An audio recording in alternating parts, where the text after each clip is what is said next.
Storms in your life are not random, and they are not the end of your story. From the very beginning, God already knew, and He made a way to be with you through every one of them. Storms in human life began with the Adamic fall, when Adam and Eve succumbed to Satan's lies instead of believing in the God who created them.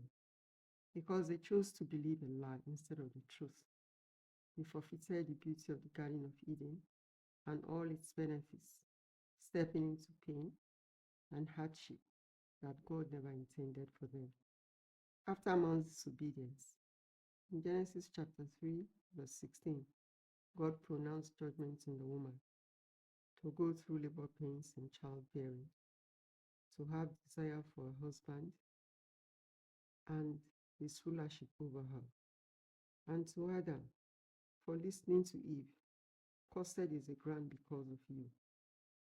Through pain, toil, you will eat food from it all the days of your life.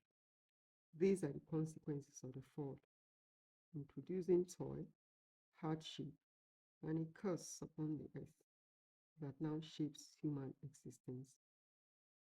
Yet, even in man's disobedience, God did not abandon them.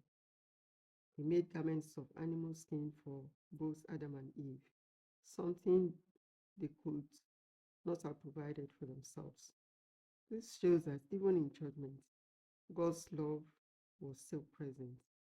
He remains compassionate, loving, and caring. In Isaiah chapter 43, verse 2, God gives a promise that still stands today. When you pass through the waters, I'll be with you. And when you go through the rivers, they will not overwhelm you. When you walk through the fire, you will not be scorched. The flames will not set you ablaze. This promise is fulfilled in Jesus Christ, who says in Matthew chapter 28, verse 20, and surely I'm with you always to the very end of the age.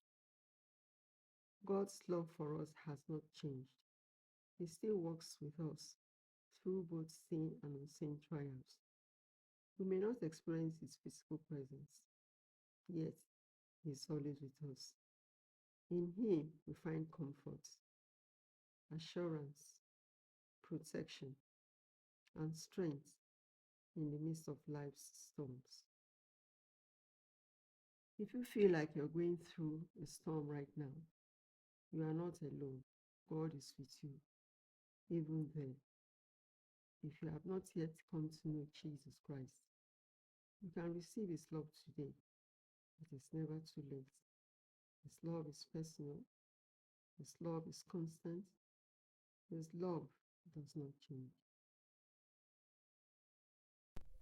If this has touched you, please share with someone who needs hope today.